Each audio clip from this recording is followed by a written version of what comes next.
আমি কি দেখতে সুন্দর না? আমি কি কারো ক্রাশ হওয়ার যোগ্য না? মেঘের আকস্মিক প্রশ্নে বন্যা কিছুটা হতভম্ব হলো। এরপর কয়েক মিনিট শুধু হেসেই গেল।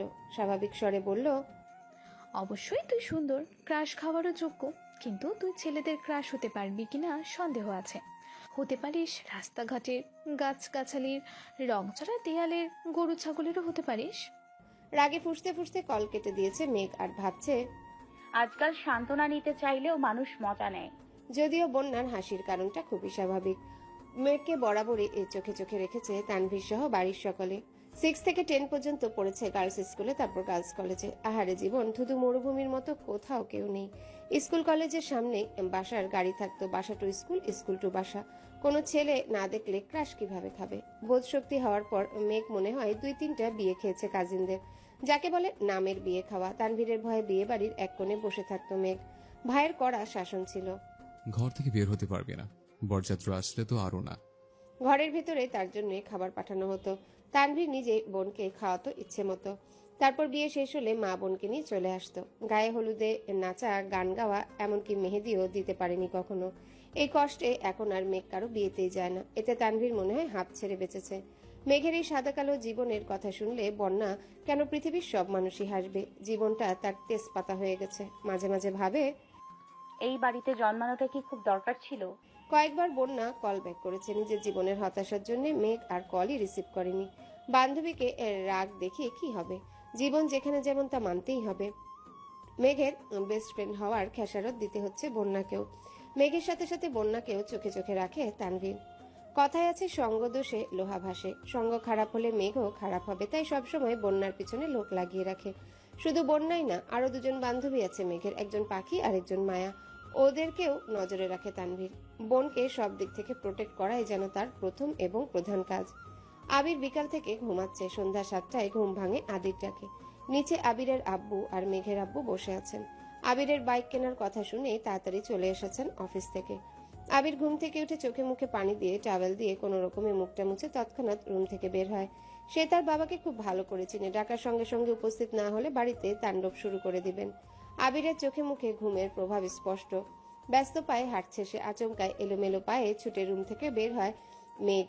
চুলগুলো অগোছালো। আকস্মিক ধাক্কা এড়াতে চটজলদি নিজেকে নিয়ন্ত্রণ করে অগ্নিদৃষ্টিতে তাকায় আবির। তৎক্ষণাৎ মোটা ভ্রুযুগল শিথিল হয়ে যায়। অমত্ত চেয়ে রইল সে। এক মুহূর্তের জন্য মস্তিষ্ক থমকে গেছে আবিরের। দৃষ্টি তার প্রখর। আচমকা হাঁটা থামাতে শ্বাস ভারী হয় আবিরের। কালো জামা পরিহিতা এক ললনার দিকে দৃষ্টি পড়ে। আপাদমস্তক দেখলো একবার। কালো জামাতে যাকে অপসরার ন্যায় লাগছে। এলোমেলো চুলগুলো তার কোমর ছাড়িয়েছে। চুল দেখে মনে হয় জীবনানন্দ দাশের বনলতাকে উদ্দেশ্য করা লেখা। চুল তার কবেকার অন্ধকার বিদিশার নিশা। দ্রুত গতিতে থামাতে গিয়ে মেঘের ছোট দেহ কম্পিত হয়। দৃষ্টি পড়ে 6 ফুট লম্বা মানুষটার বুকে। মেঘ মুখ তুলে তাকায় সেই মানুষটার চেহারার পানে। আবিরের চোখের দিকে বিস্ময়ে ভীভূত নয়নে তাকিয়ে আছে মেঘ। পলকও পড়ছে না একটিবার। আবিরের চোখে মুখে ছিটানো পানির ঝাপটায় এলোমেলো চুলগুলো থেকে চুইয়ে চুইয়ে পানি পড়ছে, যা তার পরনের সাদা টি শার্ট অল্প স্বল্প ভিজিয়ে দিচ্ছে। সেদিকে খেয়াল নেই আবিরের। আবির কয়েক সেকেন্ড স্তব্ধ থেকে হঠাৎ চোখ সরিয়ে পুনরায় রুদ্রমূর্তি ধারণ করে সবেগে হাঁটা দেয় সিঁড়ির দিকে। পেছন থেকে অষ্টাদশীর কোমল কণ্ঠে ডাক শুনে থমকে দাঁড়ায় আবির। তবে পিছনে তাকানোর প্রয়োজন মনে করেনি সে। মেঘ ভয়ার্ত কণ্ঠে বলে, থ্যাংক ইউ আবির ভাই। আবির শুনলো কি না কে জানে। এক মুহূর্ত দাঁড়িয়ে যথারীতি ব্যস্ত ভঙ্গিতে নিচে নেমে যায়। মেঘ ঠাই দাঁড়িয়ে আছে দরজার সামনে। থরথর করে কাঁপছে মেঘের হাত পা। মেঘের মনে হচ্ছে ভো ভো করে ঘুরছে সমগ্র পৃথিবী। কেন জানি দাঁড়িয়ে থাকার শক্তি পাচ্ছে না মেয়েটা। নিজেকে নিয়ন্ত্রণ করতে তাড়াতাড়ি দেয়ালে ঠেস দিয়ে দাঁড়িয়েছে। এতগুলো বছর পর আবিরের চোখে চোখ রাখলো মেঘ। ভেতরটা ভয়ে আটকে উঠছে বারবার। অন্তরাত্মা শুকিয়ে যাচ্ছে মেঘের। সোফায় বসে আছেন দুই ভাই। বাড়ির মহিলা রান্নাঘরে কাজে ব্যস্ত থাকলেও নজর তাদের দিকে। কি হবে কে জানে। আলী আহমদ খান নিজের গাম্ভীর্যতা বজায় রেখে এক প্রকার হুঙ্কার দিয়ে প্রশ্ন করলেন, তুমি নাকি বাইক কিনছো? এই কথায় হুঁশ ফিরে অষ্টাদশীর। কিছুটা স্বাভাবিক হয়ে দুই পা সামনে এগিয়ে বারান্দার সাইডে দাঁড়িয়ে নিচে তাকায় মেঘ। নিচে সোফায় বসা তার আব্বু আর বড় আব্বু। তাদের থেকে কিছুটা দূরে দুহাত ভাঁজ করে শটান হয়ে দাঁড়িয়ে আছে আবির। জি। ভাবলেশীন ভাবে উত্তর দেয় আবির। কিন্তু কেন? পুনরায় হুঙ্কার দেন তার আব্বু। আমার বাইক কেনার ইচ্ছে ছিল, তাই কিনেছি। তুমি জানো না এই বাড়িতে বাইক কেনা বা চালানো নিষেধ? এবার প্রশ্নটা চাচ্চু মোজাম্মেল খান করেছেন। হ্যাঁ জানি, 20-30 বছর আগে কি ঘটেছিল তা নিয়ে এতকে থাকার কোনো মানে হয় না। যদি কপালে খারাপ কিছু লেখা থাকে তাহলে সেটা 7 সমুদ্র পাড়ি দিয়ে হলেও আসবেই। সেটা আমি ঘরে বসে থাকলেও হতে পারে, আবার গাড়িতে চলাচল করলেও হতে পারে। তোমরা দুইটা ভাই কি নিজেদের মাঝে মতোই চলবে? আলী আহমদ খান রাগান্বিত স্বরে প্রশ্ন করলেন। বাইক কেনা যদি নিজের ইচ্ছা মতো চলা হয় তাহলে আমি দুঃখিত আব্বু, এই ব্যাপারে আমি নিজের মনের কথাই শুনবো। আমাদের নিজস্ব 3টা গাড়ি আছে। এত গাড়ি কেন কিনলাম? তোমাদের জন্যই তো। মোজাম্মেল খান কোমল স্বরে বললেন। গাড়িতে চলাচল আপনার ইচ্ছে, তাই আপনারা গাড়ি কিনেছেন। আমার গাড়িতে চলাচল করতে ভালো লাগে না, তাই আমি বাইক কিনেছি। এটা নিয়ে এত কথা বাড়ানোর কি আছে চাচ্ছু? তোমাদের বাইক সম্পর্কিত জেরা শেষ, তাহলে আমার তোমাদের একটা গুরুত্বপূর্ণ কথা বলার আছে। আবির আব্বুর দিকে তাকিয়ে কথাগুলো বলল। এতক্ষণ বাড়ির মহিলা রান্নাঘরে থাকলেও এবার আর থাকতে পারলেন না, এক ছুটে সবাই ড্রয়িং রুমে চলে এসেছেন। মেঘ তীক্ষ্ণ দৃষ্টিতে তাকিয়ে আছে আবিরের দিকে। এই বাড়িতে এত বছর কাউকে গলা উঁচু করে মুখের উপর কথা বলতে শুনেনি। তানভীর ভাইয়া যত মেজাজ দেখেছে সব মেঘের উপর। বড় আব্বু বা নিজের আব্বুর মুখের উপর কথা বলার সাহস হয়নি তার। আবির ভাই 2 দিন হলো এসছে, আজই বাবার মুখের ওপর নিজের মর্জি শোনাচ্ছে। এখন মেঘের মনে হচ্ছে উনি হিটলারের থেকেও বড় মাপের কিছু। মনোযোগ দিয়ে বাকি কথা শোনার চেষ্টা করছে মেঘ। আব্বু চাচ্ছু, আমি অনেকদিন যাবত চিন্তা ভাবনা করেছি নিজে একটা কোম্পানি শুরু করব। তোমাদের অনুমতি দিলে কাজটা শুরু করব। আব্বু চাচ্ছু, আমি অনেকদিন যাবত চিন্তা ভাবনা করেছি নিজের একটা কোম্পানি শুরু করব। মোজাম্মেল খান ও আলী আকবর খান দুজনের মাথায় যেন আকাশ ভেঙে পড়েছে। এত বছর ছেলেকে বাইরে রেখে পড়াশোনা করিয়েছেন, দেশে এসে নিজের ব্যবসার হাল ধরবে, দেশে পা দিতে নিজের কোম্পানি খোলার চিন্তা ভাবনা করছে ছেলে। মোজাম্মেল খান চিন্তিত কণ্ঠে বললেন। আমরা তো ভেবেছিলাম তুমি পারিবারিক ব্যবসাকে এগিয়ে নিয়ে যাবে। আবির কিছু বলার আগে আলী আহমদ খান বলে উঠলেন। ঠিক আছে, তুমি পড়াশোনা করে এসেছো, তোমার নিজস্ব মতামতের গুরুত্ব আমরা অবশ্যই দেব। তোমার নতুন কোম্পানি নিয়ে আমাদের কোনো আপত্তি নেই, তবে আমার একটা শর্ত আছে। তুমি আমাদের কোম্পানির সিইও হবে। আগামীকাল শুক্রবার অফিস ছুটি, তাই তুমি শনিবার থেকে অফিসে যাবে। তোমাকে অফিসিয়ালি সিইও পদ দেওয়া হবে। তারপর তুমি আমাদের অফিস সামনে যদি নতুন কোম্পানি শুরু করতে পারো তাহলে আমাদের কোনো আপত্তি নেই। বেস্ট অফ লাক মাই বয়। আবির যেন আগে থেকে জানতো এরকম কিছু হবে, তাই তার মধ্যে কোনো পরিবর্তন দেখা গেল না। এতটুকু বলে সোফা থেকে উঠে রুমের দিকে হাঁটা শুরু করলেন আবিরের আব্বু। কয়েক কদম এগিয়ে আবার দাঁড়িয়ে আবিরের দিকে তাকিয়ে রুদ্ধ কণ্ঠে বললেন। আমার কোম্পানি সামলানোর জন্য সারা জীবন থাকবো না, তোমাদেরকে দায়িত্ব নিতে হবে। তুমি না পারলে তোমার প্রাণপ্রিয় ভাই তানভীরকে বলো রাজনীতি ছেড়ে ব্যবসা আসতে, তারপর তুমি তোমার মতো নিজের কোম্পানি খুলতে থাকো। আবির চোয়াল শক্ত করে বাবার দিকে তাকিয়ে বলে উঠল। তানভীর রাজনীতি করবে, ওর মাথায় ব্যবসা ঢোকানোর কোনো দরকার নেই। শনিবার অফিসে আসবো আমি একাই সব দিক সামলাতে পারবো। তোমরা দয়া করে তানভীরকে মুক্তি দাও, নিজের মতো করে রাজনীতিটা করতে দাও ওকে। তোমার শর্ত যেমন আমি মেনে নিয়েছি, তোমাদেরকে আমার একটা শর্ত মানতে হবে। সেটা হলো আমি আমার মন মতো কাজ করব। আমার যখন যেখানে প্রয়োজন হবে নিজের কাজ গুছিয়ে আমি চলে যাব, তখন আমায় কোনো প্রকার বাধা দিতে পারবে না কেউ। দরকার হলে দুটোই অফিসে কাজ শেষ করে আমি রাত 12টা বা 2টা বাসায় ফিরবো, এমনকি নাও ফিরতে পারি, এদের জন্য কারো মাথা ব্যথা না হয়। একদমে কথাগুলো বলে কোনো দিকে না তাকিয়ে দ্রুত পায়ে বাসা থেকে বের হয়ে যায় আবির। আলী আহমদ খান কয়েক মুহূর্ত দাঁড়িয়ে কোনো কথা না বলে রুমের দিকে হাঁটা দেন। পিনপতন নীরবতা বাড়িতে। সোফায় বসে আছেন মোজাম্মেল খান, কাছেই 3 যা একজন আরেকজনের দিকে তাকাচ্ছে বারবার। তাদের আবিরের প্রতি পূর্ণ বিশ্বাস আছে, কিন্তু সমস্যা হচ্ছে বাহিরের দুনিয়া সামলাতে গিয়ে নিজের প্রতি না যত্নহীন হয়ে পড়ে ছেলেটা। এটাই তাদের চিন্তার বিষয়। নিচে উপস্থিত মানুষগুলোর মধ্যে চিন্তার ছাপ দেখা গেলে উপরে দাঁড়িয়ে এক প্রকার বিনোদন উপভোগ করছিল মেঘ। যে বড় আব্বুর কথার উপরে কারো কথা চলে না, আজ ওনার সাথে টক্কর দেওয়ার মানুষ এসেছে। বাবা ছেলে কি শর্তটাই না দিয়েছে, যেমন বাবা তেমন ছেলে। এসব ভেবেই হাসি পাচ্ছে মেঘের। হঠাৎ করে হাসিটা গায়েব হয়ে মুখটা ভারী হয়ে গেল মেয়েটার, আর ফিসফিসিয়ে বলতে শুরু করলো। নিজে তো হিটলারের সাথে আমার ভাইটাকে বড় গুন্ডা বানাতে কি সুন্দর উৎসাহ দিচ্ছে। এত বছর ভাইয়ের জ্বালায় জীবন তেজপাতা, এখন আবার আরেকজনের আবির্ভাব হলো। কপালটাই খারাপ আমার।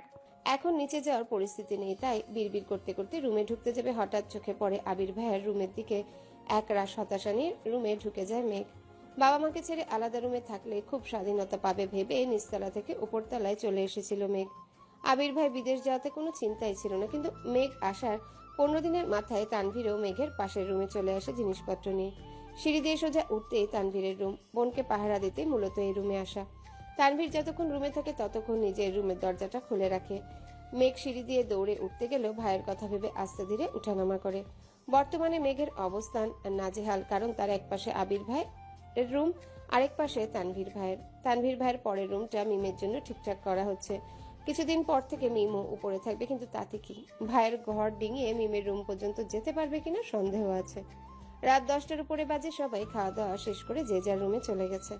আবির এখনো বাড়ি ফিরেনি। মালিহা খান সোফায় বসে অপেক্ষা করছে ছেলের জন্য। 10 থেকে 15 মিনিট পর বাড়িতে ঢুকলেন আবির আর তানভীর। মাকে বসে থাকতে দেখে কিছুটা রাগান্বিত হলো ছেলে। আম্মু, তুমি আমার জন্য এভাবে রাত জেগে বসে থাকো না প্লিজ। আমি নিজের মতো করে খেয়ে নেব। তোর বউ আসলে আমি আর তোর অপেক্ষা করবো না তোর জন্য। সহসা উত্তর দিলেন মালিহা খান। বড় আম্মুর কথা শুনে সশব্দে হেসে ওঠে তানভীর। আবির ঘাড় ঘুরিয়ে তাকায় তানভীরের দিকে, সঙ্গে সঙ্গে তানভীর হাসি থামিয়ে ফেলে, নিঃশব্দে হাসছে সে। তানভীর বরাবরই ভীতু প্রকৃতির, বাহিরে যতই শক্তপোক্ত থাকুক না কেন, বাবা চাচার ভাইয়ের সামনে সে যেন ভেজা বিড়াল। এতদিন যত কাজে থাকতো ছেলেটা 8 থেকে 9টার মধ্যেই বাড়ি ফিরে সবার সাথে খেতে বসতো, কিন্তু আবির ফেরাতে টাইম শিডিউলে কিছুটা পরিবর্তন হয়েছে ছেলেটার। আবির মায়ের উদ্দেশ্যে ঠাট্টা স্বরে বলে উঠল, এর উল্টাটাও হতে পারে, যেমন তোমার বৌমা তোমার কোলে ঘুমিয়ে গেল আর তুমি আমাকে ঘুম পাড়াতে পারতে আমার জন্য অপেক্ষা করলে। ছেলের এরকম ঠাট্টায় ভেবাচাকা খেলেন মালিহা খান।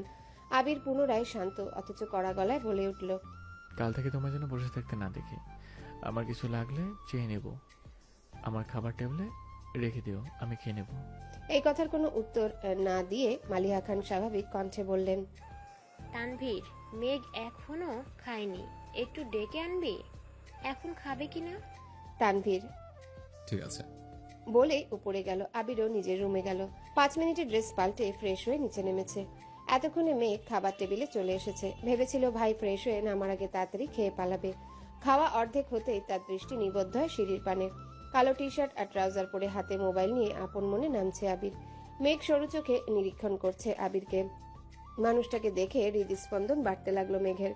এখন সে স্পষ্ট অনুভব করছে তার বুকের ভেতরে কিছু একটা হচ্ছে, কিন্তু বোধগম্য হলো না কি হচ্ছে। নিজের অজান্তে বুকের বাঁ পাশে হাত রাখলো মেঘ। অনুভব করলো কিছু একটা অনবরত নৃত্য করছে বুকের ভেতর। আবিরের চেয়ার টেনে বসার শব্দে ঘোর কাটলো মেঘের। সবেগে হাত নামিয়ে আনলো বুক থেকে। আবির মেঘের ঠিক বিপরীত চেয়ারটায় বসেছে। মেঘের ছোট্ট বুকটা অনবরত কেঁপেই যাচ্ছে, চোখ তুলে তাকাতে পারছে না মেয়েটা। শরীর কাঁপাকাঁপি আর হৃৎপিণ্ডের লাফালাফিতে সে বিদ্বিষ্ট, দিশেহারা অবস্থা অষ্টাদশীর। ইচ্ছে করছে ছুটে পালিয়ে যেতে আবিরের সামনে থেকে, কিন্তু পারছে না, মনে হচ্ছে পায়ে শিকল দিয়ে বাঁধা। মালিয়া খান হঠাৎ মেঘের হাতে হালকা ধাক্কা দিলেন। কিরে, কি হলো তোর? দ্বিতীয়বার ঘোর কাটলো মেঘের। তৎক্ষণাৎ স্বাভাবিক হওয়ার চেষ্টা করলো, কাঁপা কাঁপা গলায় বলল, কিছু না। এই বলে পুনরায় খাওয়ার চেষ্টা করলো, কিন্তু এবার আর গলা দিয়ে খাবার নামছে না মেঘের। গলা শুকিয়ে কাঠ হয়ে গেছে। কাঁপা কাঁপা হাতে গ্লাস নিয়ে ঢকঢক করে অর্ধেক গ্লাস পানি নিমিষেই শেষ করে ফেললো মেঘ। আবির আপন মনে খাচ্ছে, সামনে বা আশেপাশে কি হচ্ছে সব দেখার প্রয়োজনই মনে করলো না সে। এই জগতের সবকিছু তার আগ্রহ সৃষ্টি করতে অক্ষম। আবিরের গাছাড়া ভাব দেখে কিছুটা স্বাভাবিক হয়ে খাওয়া শুরু করে মেঘ। মাঝখানে এক পলকের জন্য তাকিয়েছিল আবিরের দিকে। কালো টি শার্টে মুখটা কত মায়াবী লাগছিল, এলোমেলো চুল। খাওয়ার স্টাইল দেখে দ্বিতীয়বারের মতো ক্রাশ খেলো অষ্টাদশী। কে বলতে পারে 2 দিন আগ পর্যন্ত আবিরের কোনো স্মৃতি ছিল না মেঘের মন মস্তিষ্ক জুড়ে। হঠাৎ মনে পড়লেও শুধু ওকে মেরেছিল এই স্মৃতিটাই মনে হতো, আর রাগে কটমট করতো মেঘ। আর আজ বিকাল থেকে যতবার আবিরকে দেখছে ততবার মেঘের শীর্ণ বক্ষ ধরফরিয়ে উঠছে। ছোটবেলায় যে ভয়টা ভাইয়ের প্রতি মনের ছিল সেটা আজ বদলে গেছে। আবিরের দৃষ্টি তাকে বরফের ন্যায় জমিয়ে দিচ্ছে প্রতিনিয়ত। এই দৃষ্টিতে সূচালো কিংবা ধারালো অস্ত্র আছে, যা এক কিশোরীর বক্ষপিঞ্জর এফোর ওফোর করে দেওয়ার ক্ষমতা রাখে। আবিরের দিকে এক দৃষ্টিতে তাকিয়ে হাবিজাবি চিন্তা করছিল মেঘ। আবির চোখ তুলে তাকাতেই মেঘের মনোযোগ ঘুরে গেল। আবিরের তপ্ত দৃষ্টি মনে হচ্ছে ফালাফালা করে দিচ্ছে হৃৎপিণ্ডটা। দৃষ্টি সংযত করে চিবুক নামিয়ে নিল গলায়। সহসা মুখ বিবর চুপসে গেছে আমশক্তের ন্যায়। দ্বিতীয়বার আবিরের দিকে তাকানোর স্পর্ধাটুকু হয়নি অষ্টাদশীর। এর মধ্যে মালিয়া খান ছেলের আবিরের উদ্দেশ্যে বলে উঠলেন,